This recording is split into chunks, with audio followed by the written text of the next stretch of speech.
നമുക്ക് എന്താണ് SIR എന്ന് നോക്കിയാൽ നിലവിലെ വോട്ടർ പട്ടിക പൂർണ്ണമായും പരിഷ്കരിക്കുന്നതാണ് തീവ്ര വോട്ടർ പട്ടിക പരിഷ്കരണം കൊണ്ട് ഉദ്ദേശിക്കുന്നത്. ജനപ്രാതിനിധ്യ നിയമത്തിലെ സെക്ഷൻ 23 പ്രകാരം പുതിയ വോട്ടർ പട്ടിക തയ്യാറാക്കും. അതാണ് SIRന്റെ ഏറ്റവും വലിയ പ്രത്യേകത. പട്ടിക പരിശോധിച്ച് മാറ്റം വരുത്തുകയാണ് ചെയ്യുന്നത്. പൊതുജനങ്ങൾക്ക് വോട്ടർ പട്ടികയിൽ തിരുത്തലിന് അവസരവും ലഭിക്കും എന്നതാണ് SIRൽ ഏറ്റവും വലിയ പ്രത്യേകതയായി പറയുന്നത്. ഇനി ഇതിന്റെ നടപടിക്രമങ്ങൾ എന്തൊക്കെയാണെന്ന് നമുക്ക് നോക്കാം.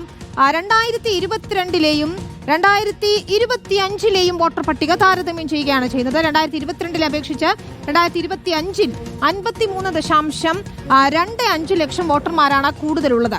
ഈ ബൂത്ത് ലെവൽ ഓഫീസർമാരാണ് ഈ വിവരങ്ങൾ പൂരിപ്പിക്കുന്നതിന് വേണ്ടിയിട്ടുള്ള എന്യൂമറേഷൻ ഫോം നൽകുക. ഈ എന്യൂമറേഷൻ ഫോം പൂരിപ്പിക്കണം. അടിസ്ഥാന വിവരങ്ങളായിട്ടുള്ള നമുക്കറിയാവുന്ന പോലെ പേര്, മേൽവിലാസം, ഇതിന്റെ ഫോട്ടോ, ഇതൊക്കെയാണ് ഈ ഫോമിൽ ഉണ്ടാവുക. ജനന വർഷത്തിനനുസരിച്ച് കൊണ്ടുള്ള രേഖകൾ നൽകണം.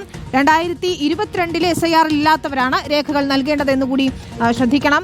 ഇതിനി കരട് പട്ടിക വന്ന ശേഷം എതിർപ്പുകളും തിരുത്തലുകളും സമർപ്പിക്കുന്നതിന് വേണ്ടി 1 മാസത്തെ സമയമാണ് അനുവദിക്കാൻ പോകുന്നത്.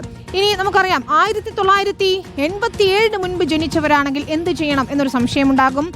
2022ലെ പട്ടികയിലുണ്ടോ എന്നതാണ് ആദ്യം ചെയ്യേണ്ടത്. പരിശോധിക്കുക, 2022ലെ പട്ടികയിലുണ്ടോ എന്ന് നോക്കുക. പട്ടികയിൽ ഇല്ലെങ്കിൽ ആ രേഖകൾ ഹാജരാക്കണം.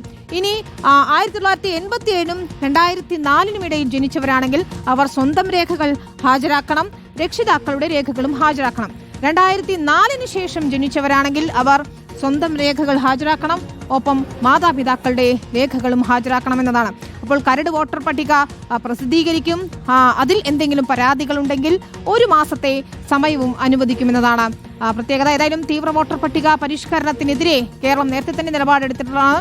ഇതിപ്പോൾ കേരളം ഉൾപ്പെടെ 12 സംസ്ഥാനങ്ങളിൽ നടപ്പാക്കുമ്പോൾ അത് തെരഞ്ഞെടുപ്പ് കമ്മീഷനെ തന്നെ സംശയം നേടി നിർത്തുന്നതെന്നാണ് മുഖ്യമന്ത്രിയും പറയുന്നത്. പക്ഷേ തുടർ നടപടികളുമായി മുന്നോട്ട് പോവുക തന്നെയാണ് തെരഞ്ഞെടുപ്പ് കമ്മീഷൻ.